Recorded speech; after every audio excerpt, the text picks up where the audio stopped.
आज इस देश में जो दुनिया का सबसे बड़ा जनतंत्र है, आज इस जनतंत्र को खतरा पैदा किया जा रहा है। आज दिल्ली की हुकूमत पर ऐसा लगता है कि जनप्रतिनिधि नहीं, जनता का नुमाइंदा नहीं, बल्कि दुनिया का कोई तानाशाह आकर बैठे। ये कहा था कि इस मुल्क की बर्बादी के आसार नजर आते हैं, दिल्ली की हुकूमत पर बैठे हुए तानाशाह नजर आते हैं, तानाशाह नजर आते हैं। अरे जब जरूरत पड़ी इस देश को लहू की तो हमने दिया, आपने दिया। अब उन तानाशाहों को हमें गुनहगार नजर आते हैं, हमें गुनहगार नजर आते हैं। आज बड़े सुयोजित तरीके से जिस तरह से हमारी लोकतांत्रिक व्यवस्था है, हमारा संविधान है, उसको कमजोर करने का प्रयास किया जा रहा है। प्रजातांत्रिक मूल्यों को खत्म करने का प्रयास किया जा रहा है।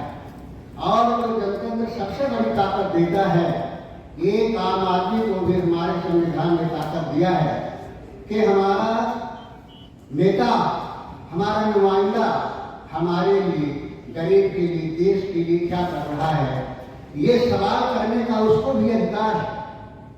उसको भी अधिकार मिला है, वो सवाल कर सकता है। लेकिन बड़े दुर्भाग्य के साथ कहना पड़ रहा है कि जो इस देश की सबसे बड़ी सर्वोच्च संस्था है, लोकसभा, राज्यसभा, आज वहां जनता के नुमाइंदों को अपनी बात कहने का अधिकार नहीं। हम लोग सदन में कोई चर्चा उठाना चाहते हैं, उठाने की अनुमति नहीं मिलती है।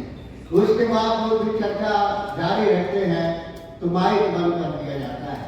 हमारे नेता, देश की आशा आदरणीय राहुल गांधी तक को बोलने का मौका नहीं दिया जाता, उनका माइक बंद कर दिया जाता है।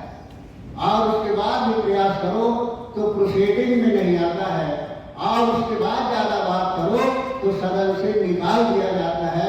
हम खुद भुक्तभोगी हैं। हमारे 12 सांसदों को जनता की आवाज उठाने के कारण उनको सदन से निलंबित कर दिया था। 1 हफ्ते हम लोग निलंबित रहे। तो बड़े सुनियोजित तरीके से इस देश के संस्थाओं को कमजोर किया जा रहा है, इस देश से संविधान को खत्म करने का प्रयास किया जा रहा है।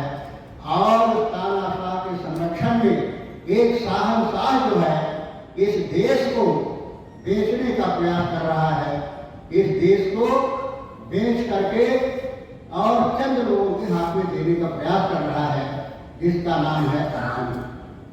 और वो अडानी के बारे में आप सब जानते हैं, लेकिन मैं कुछ तथ्य देना चाहता हूं कि वो अडानी के बारे में सोचिए कि जो सबसे ज्यादा कर्जा बैंकों से इस देश में लिया है और चंद वर्षों में ही उसकी अरबों खरबों की कमाई हो गई, दुनिया के दूसरे नंबर धनी में आ गया। इसके बावजूद भी वो टैक्स देने में सबसे पीछे हैं। इसका कारण क्या है, इसके पीछे क्या है, कौन सा कानून है, सबसे कम और 1 पैसा तक बैंक का लौटाता भी नहीं है। और उसके बावजूद जो है इस देश के तानाशाह के द्वारा अडानी और चंद पूंजीपतियों के 11 लाख करोड़ रुपए माफ कर दिए जाते हैं, सहायता की जाती है। जब इस देश के एक किसान अगर उसका बिजली का बिल बकाया रह जाता है तो उसका कनेक्शन काट दिया जाता है, उसकी फसल सूख जाती है, मौत को गले लगाने के लिए दिवस हो जाता है। और अगर धरना प्रदर्शन करता है अपने हक अधिकार के लिए, अपने फसल का दाम मिलने के लिए, तो उसको गोलियों से ढूंढ दिया जाता है, जेल भेज दिया जाता है। अगर कर्ज में डूब करके आत्महत्या करता है, लेकिन उसका कर्ज माफ करने के लिए सरकार के पास बजट नहीं होता है, पैसा नहीं होता है। इससे अंदाज लगाया जा सकता है कि इस देश में कैसी सरकार चल रही है, किस तरह की व्यवस्था चल रही है। ये सभी को, बुद्धिजीवियों को और आम जनता को भी सोचने की जरूरत है।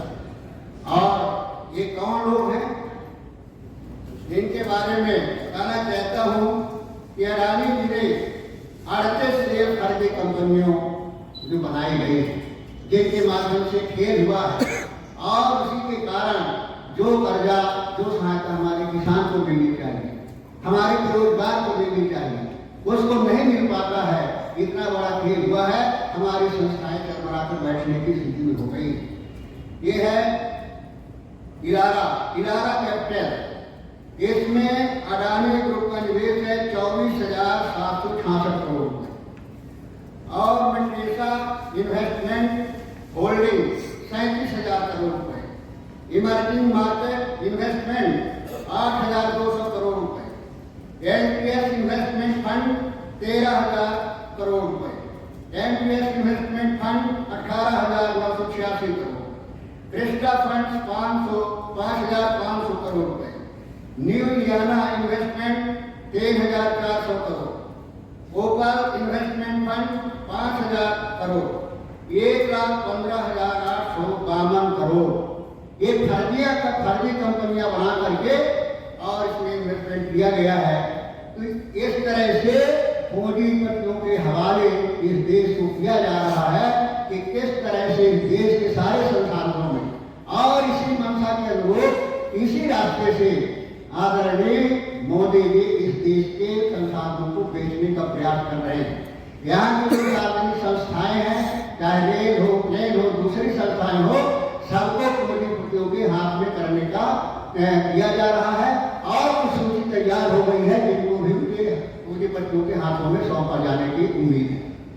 और इसी कार्यक्रम में कि पूंजीपति किस तरह से ज्यादा मजबूत हो जाए और इस देश के मेहनत करने वाले जो हमारे किसान है, गरीब है, वनवासी है, जो अपना खून और पसीना जब बहाते हैं तभी अन्न का दाना पैदा होता है और वही जब खून और पसीना बहाते हैं तभी देश में प्रगति और विकास की आधारशिला रखी जाती है, सड़कें बनती हैं, संसाधन बनते हैं जिसमें पूंजीपति ऐशो आराम की जिंदगी जीते हैं। वो चाहते हैं कि किस तरह से ये इसको आजादी के बाद ये अधिकार मिला है, किस तरह से इसको उस रूप में ले जाया जाए कि सारे संसाधनों पर कब्जा पूंजीपतियों का हो जाए। और एक दिक्कत आ रही थी रोटी की कि अगर रोटी में अधिकार किसान का रहेगा, गरीब का रहेगा और वो कहेगा कि हम रोटी नहीं देंगे, हम अन्न पैदा नहीं करेंगे, ये अपने खाने के लिए पैदा करेंगे, तब हमारा क्या?